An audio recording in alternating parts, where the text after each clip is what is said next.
It's kind of an art as well to have the right approach to know your users and your customers.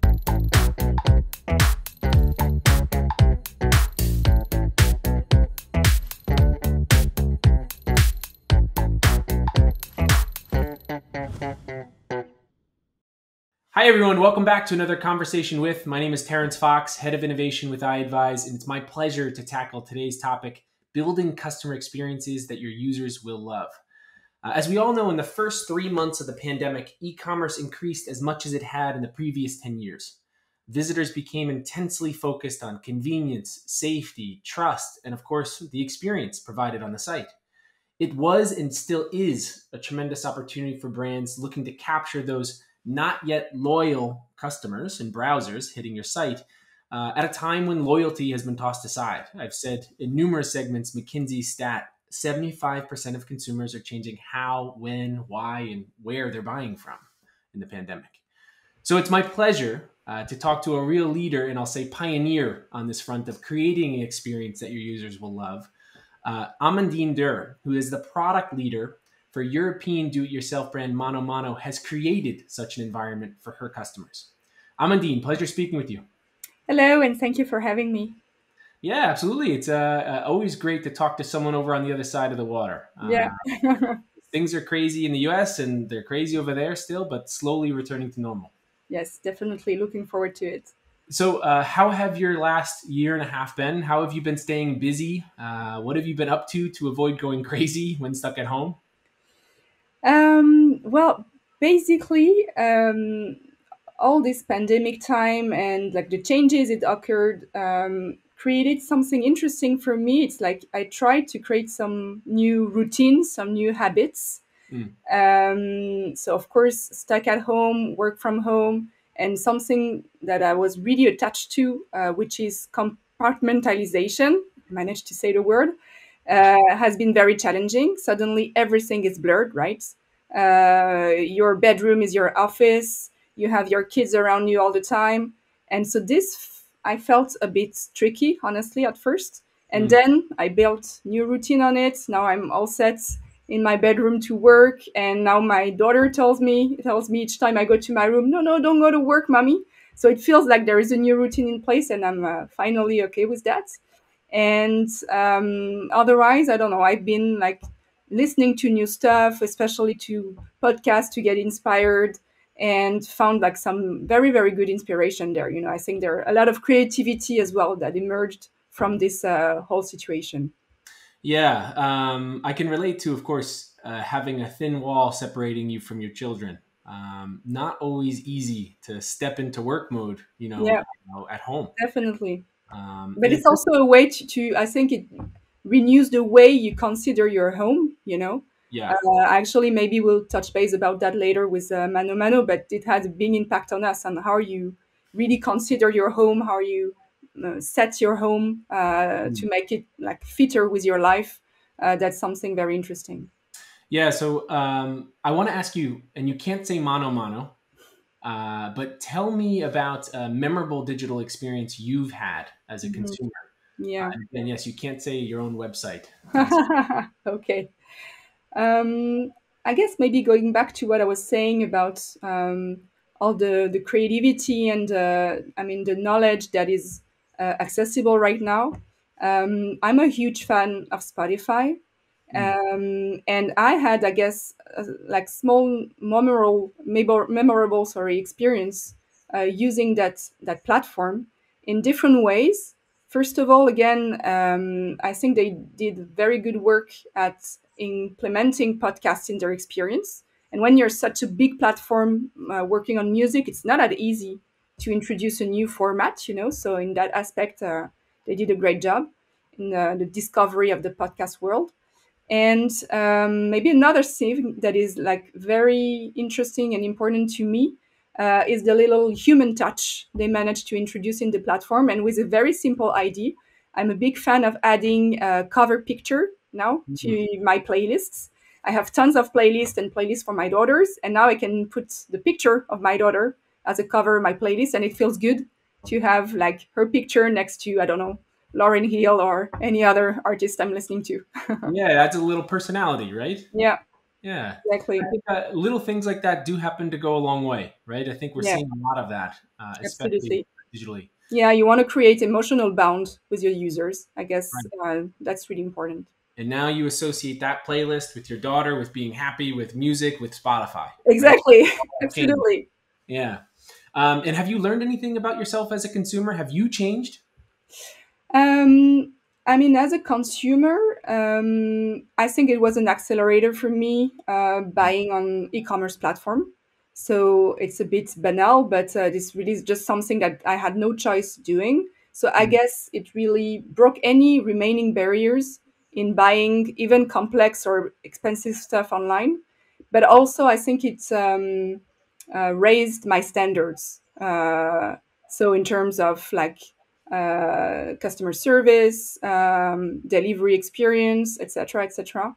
That's the counterpart of being more open to buy. You also get very much used to a great experience. So, right. as a consumer, I experienced that, but of course, on the other side, as someone working on a digital product, it's also my challenge. So you've been spoiled, Yeah. Amandine. Yeah. I think we all have. Naturally, the one that you think of immediately with convenience is Amazon. Yes. So I think everyone can relate to that, certainly. So let's get to ManoMano and talking about creating user experiences that, of course, your users will love. Hmm. What has changed for ManoMano over the past year and through the pandemic? Hmm. So I will start with just one figure. So ManoMano is the European leader digital marketplace for home improvement and DIY, Mm, home, garden, you name it. So you find like more than 7 million products on the platform, covering all your needs for your home and gardening experience. And the one figure is multiplied by four. This is the result of the lockdown. Our sales were multiplied by four. wow. So it's big accelerator.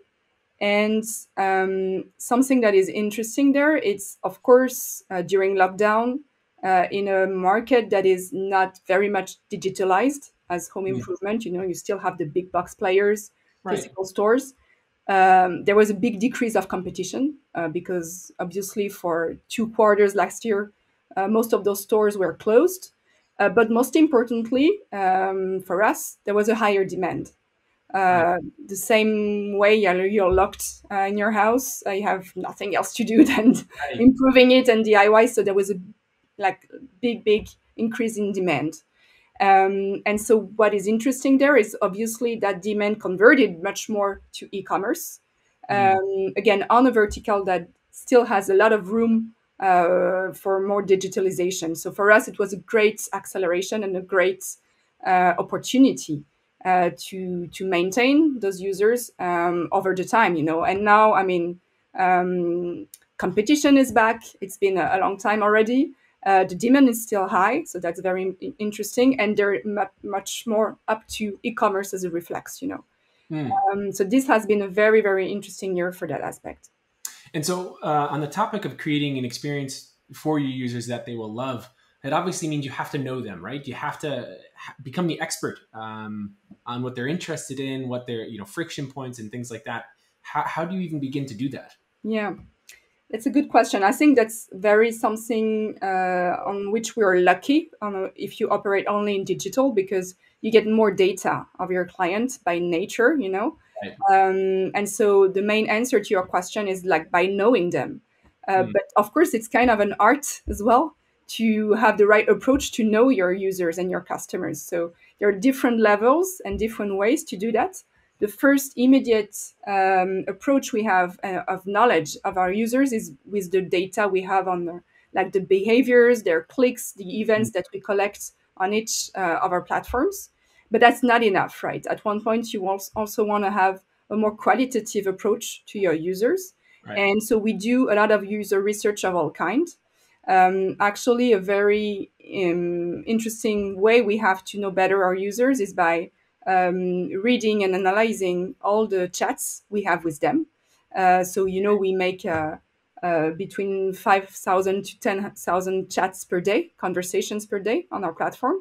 So that's just like a huge pool of knowledge of our users that we can extract some interesting elements from and some priorities. And actually, it was thanks to some conversations like that that we analyzed, that we opened some new business opportunities for the platform. Hmm. Something that was created during the lockdown. It was an initiative we called ManoMano, which was basically a free hotline to repair stuff at your home in a time where nobody could come and fix it for you. We opened that kind of service. And based on the conversations we got from those services, we created a new navigation on the platform that is more linked to how to manage a DIY project versus what Ah, product should I buy. This was directly linked from user research from the conversations we had. right. And of course, I can imagine people that hit your site, while they might have an immediate transaction in mind, it's more about the entire project. Exactly. And that's actually a shift we're doing. We're a pretty young company. We've been around for 7 years. And we started tackling the product needs, and reaching a level with like millions of products, European footprint, where we are very legitimate in that area. But now we are switching to this new approach to the user, like behind the purchase of the product, what is your need? And Hmm. this is something that is extremely powerful with our vertical. And we are lucky actually to be in that vertical for that aspect. Like if you compare, for instance, someone who's purchasing on Amazon, someone who's purchasing, I don't know, a insect repeller. Yeah, so that stops here. Maybe he has a bug in his house. Okay.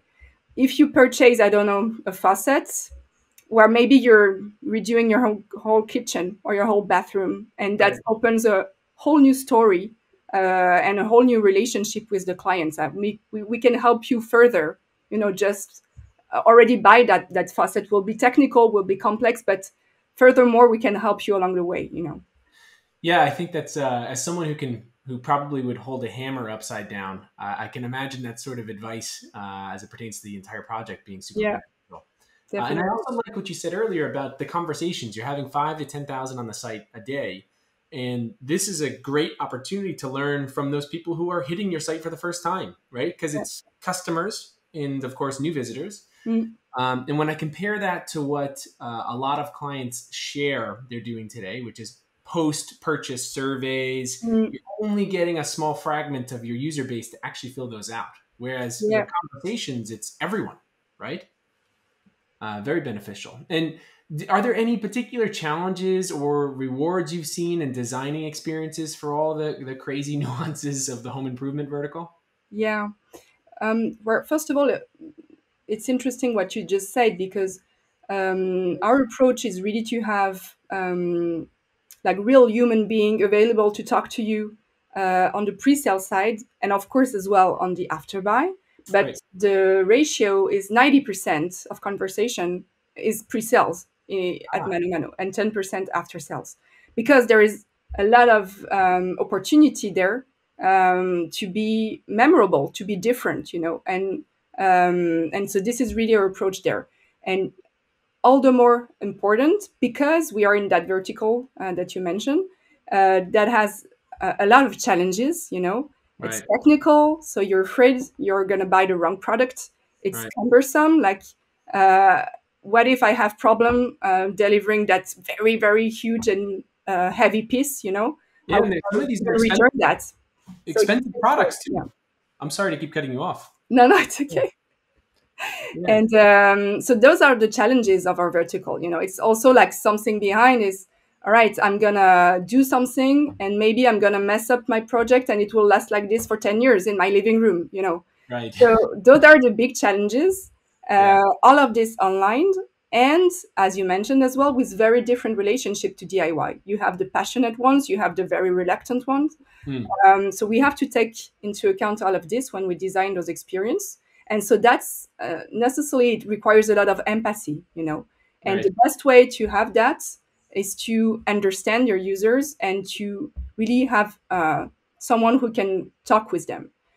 Because the counter side of this is when you achieve a project, it creates a lot of pride, a lot of happiness, and a lot of good connection with the brand, the company, or the person who helps you do it. So that's the sunny side of it. Right. So obviously, a very, like you were saying, a very human focused experience has been built in. Yes, for me, so we have this community of 500. We call them the Man Advisors. Hmm. So real experts in their vertical, like working on the website, and they're really the soul of our platform. Yeah, the soul of the platform. Absolutely. And you can imagine being able to talk to an actual expert instead of a typical transactional experience like we talked about, or talking to someone who maybe isn't well versed in the project that you're looking to accomplish. It does help position ManoMano as that destination for expertise. Yeah, absolutely. And so for that aspect, chat is a solution. Right. Having those real experts is a differentiation, but there are also many ways to um, use and expose that knowledge of that experts beyond conversations. Mm. We've used a lot of tools to create automated Q&As based on previous conversations, so that the next visitor that comes to your website find the answers without necessarily having to talk to someone. So Right. there's a lot of richness that you create out of the conversations along the way. So you're extracting opportunities for cost savings from these conversations. Yeah, it's like user knowledge again for us, and Right. it's also self-service advice for the next visitor of the website. Wonderful. Well, Amandine, we're almost at time. I don't want to keep you much longer. I do want to ask, as someone who is, of course, a part of a program, and ManoMano being on the cutting edge of creating a user experience that, as we've said a few times, visitors love. Looking into your crystal ball, is there anything else that you're excited about this year in particular, or things that you can say you're working on without going into your confidential stuff? Well, I guess it's really I will go back to what we were discussing at the beginning. Like, the way that we envision our home is really changing. And I Mm. guess everything regarding how you can sustainably build your home, so that you feel well in it, but also it feels well for the environment, is Right. something that we are gonna invest much more. It's a kind of a holistic approach of the home where Right. we are very well positioned. Yes. Okay. So tapping into that sustainability and everything else. Absolutely. Definitely. Yeah. Well, Amandine, it was such a pleasure to talk to you. Thank you so much for the time. Thank Uh, you. and I hope to be able to drag you onto one of these again in the near future. That would be fun. Thank you very much. Absolutely. Thank you again, Amandine Durr, product leader for European leader in home improvement, ManoMano, here to talk through building experiences that your customers will love at a time when there's a tremendous opportunity to capture more audience. Thank you again, Amandine. We'll see you next Tuesday for the next conversation with Talk Then.